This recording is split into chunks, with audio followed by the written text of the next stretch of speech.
Um triângulo isósceles tem um dos seus vértices na origem e a sua base é paralela ao eixo X.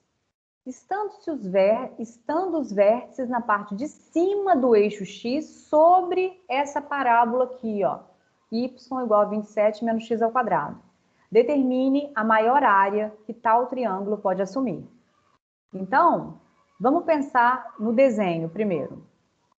Então, quando a gente tem aqui o eixo X e o eixo Y, aqui é o eixo X, aqui é o eixo Y, essa parábola é voltada para baixo, 27 menos x ao quadrado, ela é simétrica, ela não tem o B aqui, o B é igual a zero, olha, então ela é simétrica, então esses valores aqui vão ser menos raiz de 27, raiz de 27. O que está sendo dito? Enxergue uma parábola bem lisinha aqui, tá? Essas ondinhas aqui vão por minha conta. Está sendo dito que a gente está com um triângulo isósceles. Esse triângulo aqui, ele tem a base paralela ao eixo X, ó, essa reta amarela que está paralela a essa reta verde. E está falando que é isósceles. Então, esse lado aqui, ó, é exatamente igual a esse. E o outro vértice desse triângulo está na origem. Então, aqui está a origem. Aqui está a origem. Esse nosso triângulo aqui de base amarela e dois lados iguais, né? Esses lados vermelhos aqui são iguais, por isso que ele é isósceles. Está pedindo para achar a maior área que tal triângulo pode assumir. Esse exercício, se a gente mudou a parábola ou mudou a curva aqui, desde que ela seja simétrica, a gente poderia estar fazendo um exercício parecido com esse. Né? Ó, então, esse aqui é um exercício que a gente pode aumentar a quantidade de funções que a gente sabe fazer. Então, essa curva aqui, ó, essa curva azul aqui é 27 menos x ao quadrado. Essa é a parábola voltada para baixo. E o que a gente vai fazer, então, para a gente achar a maior área? Então, eu tenho que achar a função área. Tá vendo que não incluímos nenhuma variável ainda? Então, é importante que a gente venha aqui e fale assim, olha, eu vou imaginar que eu vou aqui embaixo, ó, eu vou fazer... Aqui vai ter uma reta, aqui vai ter outra reta. Só que isso está tracejado, tá? Isso aqui é tracejado. Aqui, tracejado. Aqui é o comprimento do... Algumas pessoas colocam aqui é a base e aqui a altura. Tá errado? Não tá errado. Nenhum erro nisso. Mas isso fica muito ruim de fazer a conta. É muito melhor usar a simetria. O que significa usar a simetria? Vou falar assim, olha, eu vou chamar esse tamanho de x e aqui vai ser menos x. Então, quem que vai ser o meu domínio? Ó, eu não vou criar uma função que vai depender de x, então meu domínio vai ser de 0 até raiz de 27. Eu estou falando que o meu x é positivo. E do outro lado, então quem que é a minha base que eu tinha chamado aqui? A minha base mede 2x. Meu x é um valor positivo no primeiro quadrante. Qual a vantagem disso? Porque eu fico sabendo quem é a altura. Eu não preciso de... Ó, quem é a altura aqui, ó? Essa altura aqui é o y. É o y aqui que me dá essa altura. É o f de x. É esse valor aqui, ó. Então, essa função é bem mais fácil de montar a conta dependendo já do x. Ó. Quem que é a área? A área é a área de um triângulo, que é... Vou até escrever com o formato que a gente está mais acostumado. Quem que é a área? A área é base vezes altura sobre 2. Essa é a área de um triângulo. Eu vou escrever já dependendo do x. Quem que é a base? A base é 2x. Quem que é a altura? A altura eu poderia escrever y, mas eu já sei que ela depende de x ali, é aquela imagem sobre a parábola. Tudo isso sobre 2. Ah, então eu vou simplificar aqui, ó. Tá, multiplicando por 2. Então, quem é a minha função área? Eu já vou usar uma distributividade aqui, ó, x vezes aquilo ali, a minha função área. Olha a minha função área aqui. A minha função área vai ser igual a 27x menos x ao cubo, porque x vezes x ao quadrado dá x ao cubo. Agora eu quero derivar essa função, porque eu quero achar a área máxima desse triângulo. Isso aqui é a área do triângulo. Então, quem que é a derivada?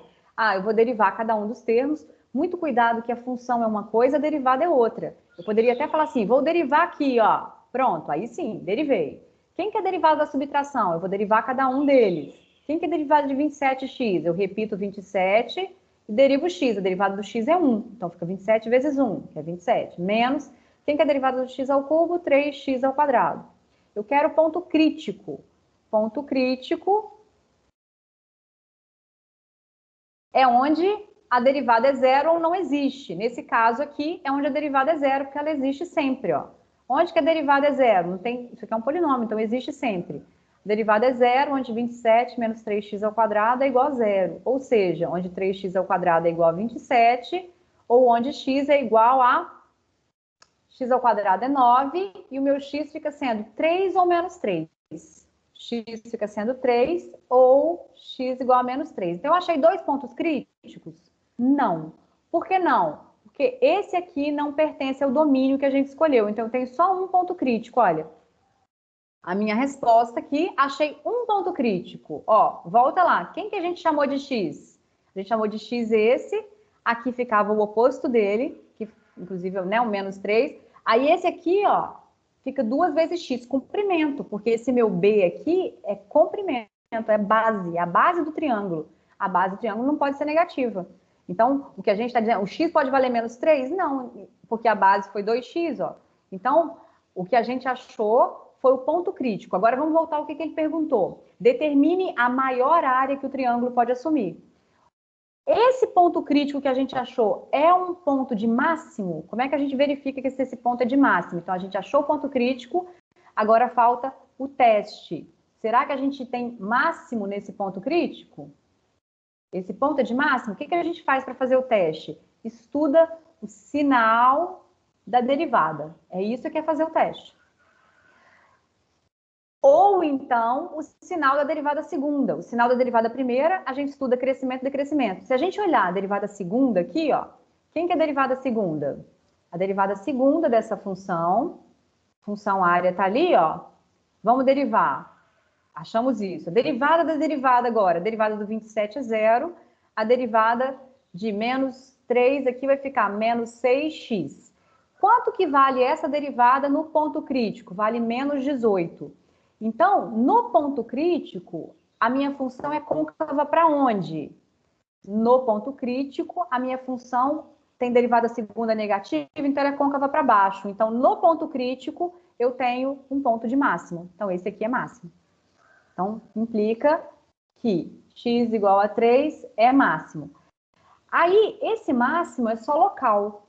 Nessa vantagem, a derivada primeira aqui, quando a gente for estudar o sinal, vamos pensar nessa derivada aqui, ó. Isso aqui é uma função de grau 2 voltada para baixo.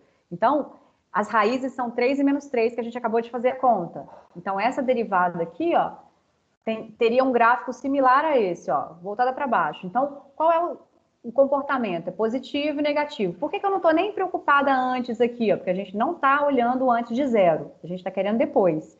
Então, o sinal da derivada teria esse comportamento. Positivo antes do 3, negativo depois do 3. Então, quando a gente for estudar aqui, ó, o ponto 3 está aqui, o ponto 3 está aqui. Aqui está o 3, a derivada teve o comportamento ser positivo e negativo. Então, a minha função faz o quê? Cresce e decresce. Então, A de 3 é máximo absoluto.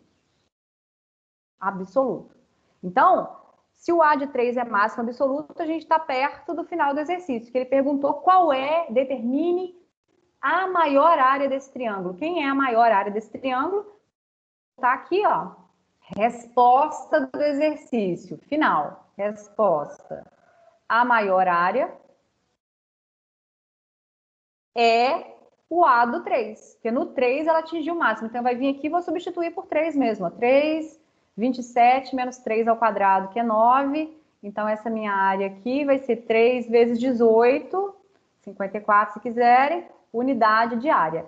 Aqui acabou o nosso exercício, ó. Nesse momento aqui, a gente terminou o exercício aqui. E a gente deu a nossa resposta. A resposta é a maior área vale tal coisa, porque a gente achou o ponto crítico, foi lá, testou, verificou. Perfeito.